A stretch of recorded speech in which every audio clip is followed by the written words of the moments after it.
Stop-start summer for English holidaymakers continues as 3 of Spain's most popular holiday islands go on the amber list. Anyone over 18 not fully vaccinated will now have to quarantine on return from Ibiza, Mallorca and Menorca, throwing some people's plans into turmoil. Demand is definitely there. People want to holiday, but they want to holiday with confidence and they need clarity. And I think that's what we're not getting at the minute. It comes as doctors here warn of a steep rise in COVID cases in some areas, with new daily infections topping 40,000 for the first time since mid-January. Also tonight, Jadon Sancho speaks out, saying hate will never win after receiving online racist abuse over his missed penalty in the Euros final. In South Africa, a mother's desperate action to save her baby as widespread looting and arson grip parts of the country. And British Olympic hope Laura Collett tells us how she got back in the saddle after a terrible accident 8 years ago. And coming up in the sport on the BBC News Channel, a moment of magic helps South Africa A sink the British and Irish Lions in Cape Town.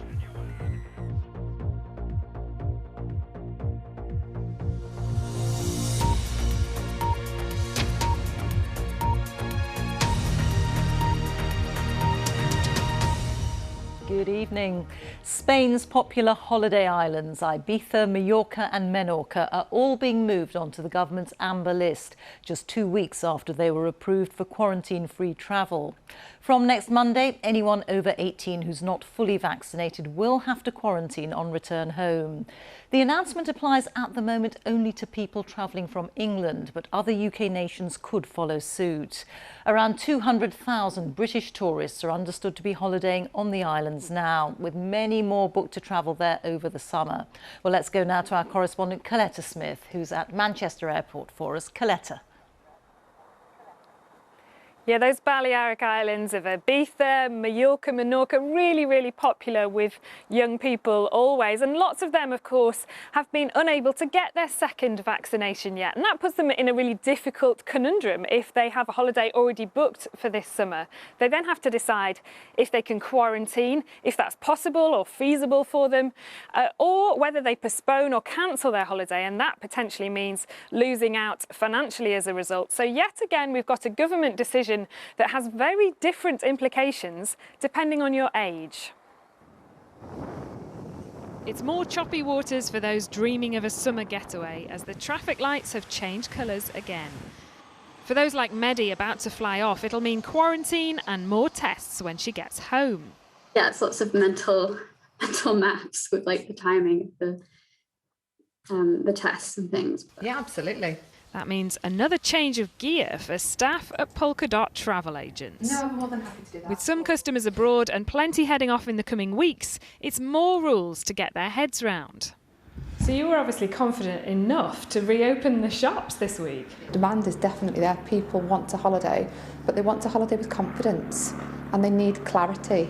And I think that's what we're not getting at the minute. Okay, fabulous. Polka Dot have shops in England and Wales, and today's changes only apply to passengers from England. Announcements from Wales, Scotland and Northern Ireland may follow. There's been a rise in COVID cases in tourist hotspots in Greece and mainland Spain. The government say cases in the Balearic Islands have doubled since they were put on the green list, and the changes shouldn't come as a surprise to passengers. Everybody who's travelling by now, surely no one can be out there thinking we can travel and just rely on things not changing. We're not in control of this virus, particularly in how it affects other countries, their level of vaccinations, their level of genomic sequencing, their testing regimes, but those are out of our hands. And so when we see things change for the safety and security of everyone back home, we do need to react and act, and that's what we're doing today. It might not be a surprise, but it'll be a frantic few days in Mallorca as some holidaymakers rush to get home before the quarantine rules kick in. And it's more frustration for businesses relying on a wave of young people arriving this summer. People are happy to be here, down the beach this afternoon. There's loads of people there. The island's very relaxed and content, and I think that this is just going to be another spanner in the works. And it's another, one step forward, 5 steps back. There are other changes to the list, with good news for those travelling to Bulgaria and Hong Kong as they move to green, and Croatia and Taiwan move to the green watch list. But for those shifting to amber, weighing up the extra frustration and expense against the lure of a holiday has become even more complicated. Coletta Smith, BBC News. Well, the latest official figures on the virus show another 49 deaths recorded in the last 24 hours and 42,302 new infections across the UK. It means on average there were more than 35,000 new cases per day in the past week. There are currently 3,615 patients in hospital with coronavirus. Just over 59,000 people had a first dose of the vaccine in the last 24 hours. That means over 46 million people have had their first jab, and that's just over 87% of UK adults. More than 158,000 people have had just their second dose, which means over 35 million, or more than 66% of all adults, are now fully vaccinated. As England looks to drop most COVID restrictions next week, there are warnings from doctors about a steep rise in some areas. 9 of the UK's top 10 hotspots are in the northeast of England, with increasing numbers of COVID patients needing hospital treatment.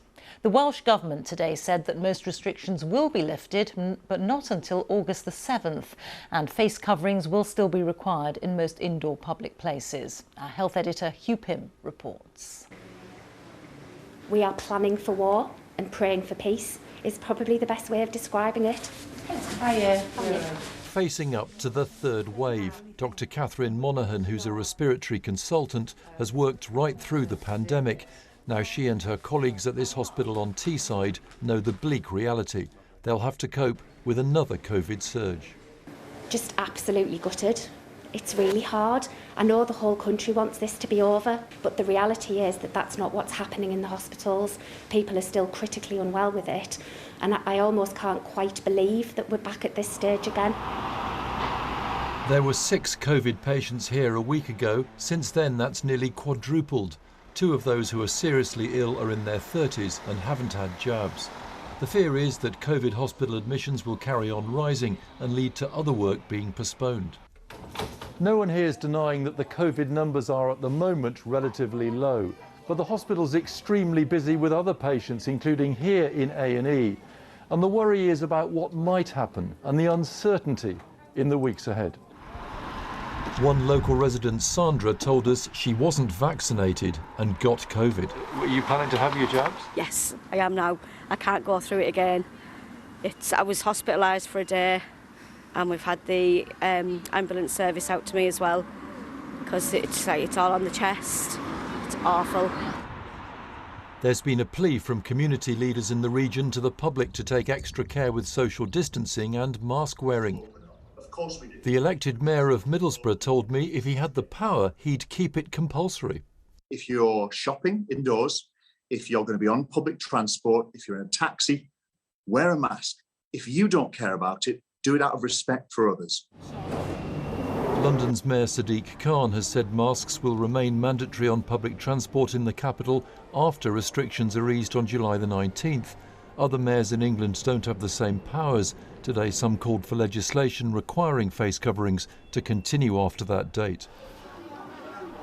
Ministers in Wales, like Scotland, say masks will remain compulsory in most indoor public places and public transport, with most other COVID rules due to end on August the 7th.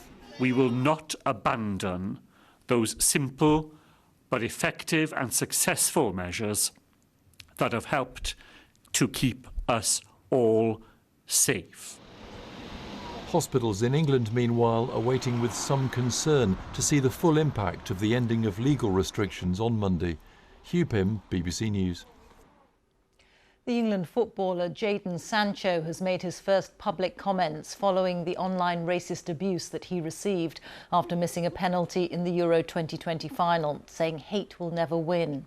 He said the abuse that he and his teammates got was nothing new, but as a society we need to do better. The Prime Minister has promised to ban people guilty of sending online racist abuse to footballers from attending matches. Our Deputy Political Editor Vicky Young reports. A heartbreaking defeat that quickly became a debate about racism. Tonight, one of the 3 England players subjected to online abuse spoke out. Jadon Sancho said, as a society, we need to do better and hold these people accountable. Hate will never win. Under pressure, the government's hastily adopted Labour's idea, extending football banning orders so they don't just apply to those shouting from the terraces. If you are guilty, Mr. Speaker, of racist abuse online of footballers, then you will not be going to the match. But campaigners want ministers to go further. What the government needs to do is to get its skates on the online safety bill and to beef it up. We need to be absolutely clear that the kind of vile abuse from last weekend will be criminal under the new legislation. Boris Johnson wants to focus on practicality, saying he's coming down tough on social media platforms, threatening them with massive fines if they don't remove online abuse. But the Conservative Party has been on the back foot on this whole issue, as it struggled to explain whether it supports players taking the knee or not. Home Secretary Priti Patel described this as gesture politics. Another Conservative minister said it was divisive, and a Tory MP refused to watch the whole tournament in protest. Today, the Labour leader accused the Prime Minister of being too slow to condemn those who booed players taking the knee, and that had given the green light to racism. Either the Prime Minister is with the England players in their stand against racism, or he can defend his own record, those of his ministers and some of his MPs. But he can't have it both ways. I don't want to engage in a political culture war of any kind. I want to get on with delivering for the people of this country. He simply wants to get on with dithering. Many Conservative MPs have associated taking the knee with the political organisation Black Lives Matter. But that's missing the point, says one. It is a wake-up call for the Conservative Party about just how powerful our words are when we navigate these issues, and we just have to get alongside those players who are taking the knee and understand that they're not saying defund the police, they're not anti-capitalist. What they're doing is saying we suffer racism. These England players have been hailed as role models. Some Conservatives are worried the party's sounding unsympathetic to their cause. Vicky Young, BBC News, Westminster. More than 70 people have now died after a week of unrest in South Africa, sparked by the jailing of the former president, Jacob Zuma. Shops and warehouses have been looted and set on fire, with the worst violence in years centred on Durban and Johannesburg. The government says it plans to deploy 25,000 soldiers on the streets to try to quell the violence. Our South Africa correspondent Nomsa Maseko reports. Factory after factory after factory, ransacked and burned by looters. 2 young men lying dead beside a railway line, 48 hours after they died. This is what 6 days of looting and rioting in KwaZulu-Natal and Gauteng provinces in South Africa looks like. Violent protests broke out just hours after South Africa's former president, Jacob Zuma, was jailed for failing to comply with a court order to give evidence at a corruption inquiry. However, speculation is rife that even though this may have started out as a pro-Zuma protest, it was a well-orchestrated plan designed to embarrass the current president, Cyril Ramaphosa, and to ensure he doesn't get another term in office. But yesterday, amid fear and desperation, a moment of hope. People were screaming, throw her, throw her, throw her, and I was like, I was scared. I was really scared, but there were people down in the street. I wasn't, like, the way I was panicking, I was trusting anyone for my baby, to take my baby away from me because the flat was burning and there was a smoke outside. And today, firefighters lined the streets to start cleaning up. Armed with broomsticks, residents joined in, chasing away anyone trying to loot whatever is left. Not that much remains. Is today the first time that you've come to see the trail of devastation that was left here since the rioting started? Yeah, it's the first time we came down. We had our driver lived next door, so he came 2 times to see what's going on. And the first day, they only came through a small hole in the front, broke and stole a few watches. But later that night, they broke everything up open, and they came in and looted the whole shop. it can't happen again. I can't build up this business again, and then after 6 months or a year, it's happening again. The rioting comes as the country experiences the highest number of COVID-19 cases in Africa, with many wondering if South Africa's economy will ever recover. Nomsa Masego, BBC News, Durban. A proposal to ban all prosecutions related to the sectarian conflict of the Troubles in Northern Ireland has been announced by the government. It would apply both to British soldiers and to former paramilitaries. But relatives of those who've died say they've waited decades for justice and have vowed to challenge the government's plans in the courts. Here's our Ireland correspondent, Emma Vardy.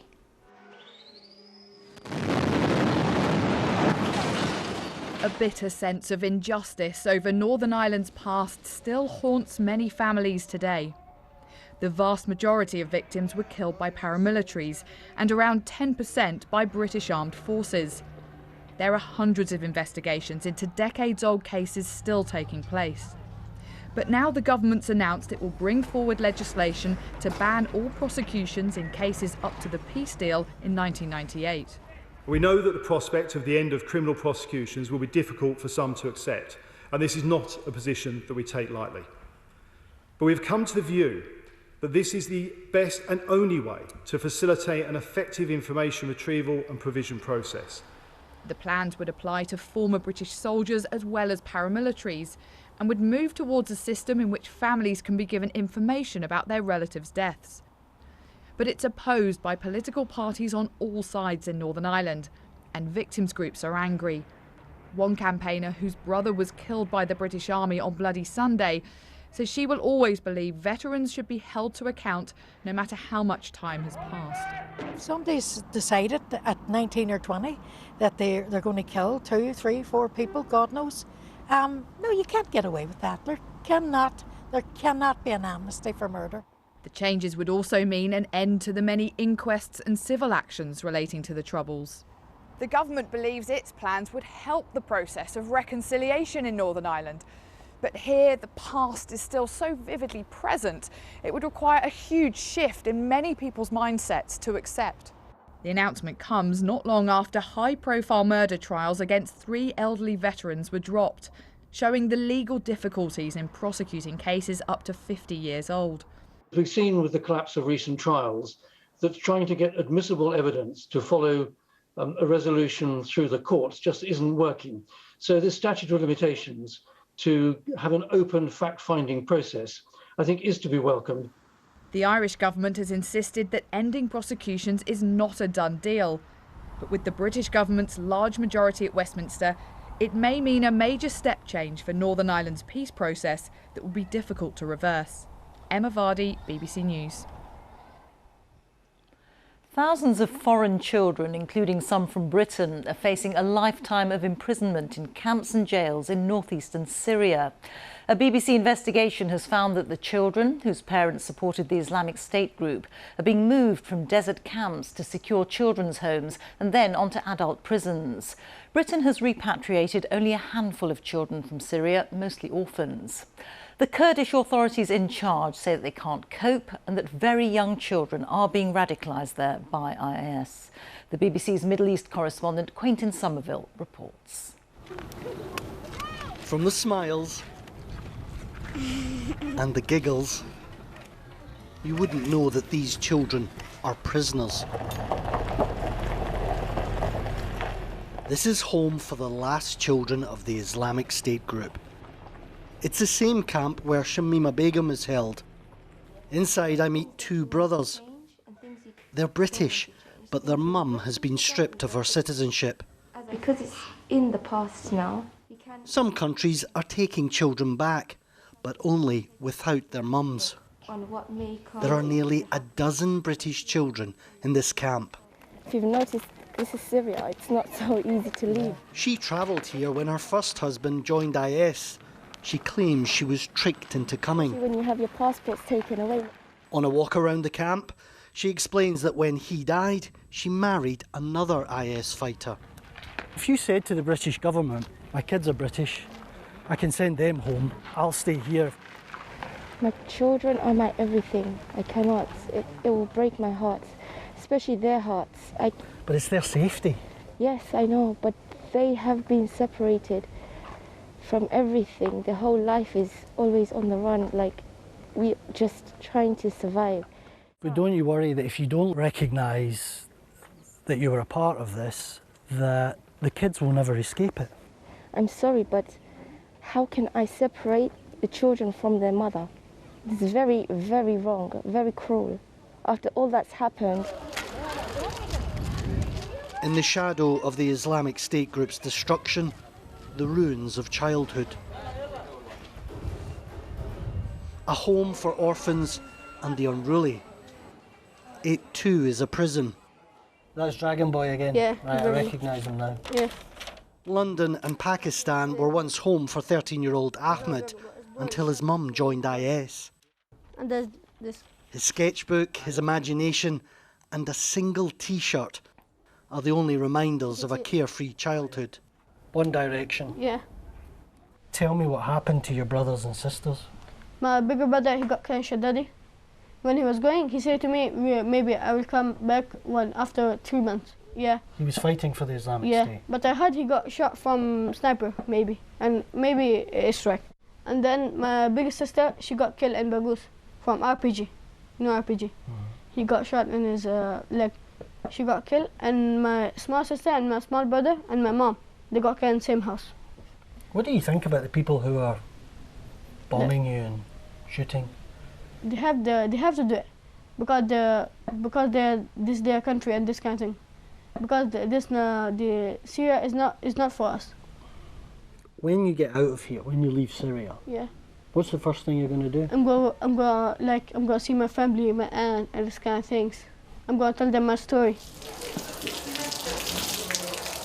But this is no sanctuary. When he turns 18, he'll go to an adult prison.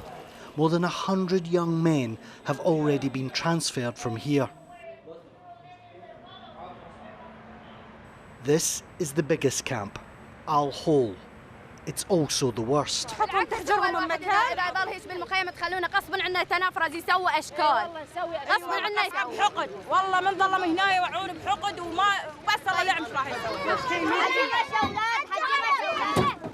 Some 5,000 foreign children are held here. With no prospect of freedom, they're being driven further into IS's grip. The foreign section of Al Hol camp has been called a mini caliphate, and it's filthy, it's chaotic, but it isn't lawless. The Islamic State group is the law here. And the last year there have been about 45 murders. In the last month, 8 murders alone. And we're told that as long as these foreign women remain here, IS will continue to thrive. This is the mass incarceration of children.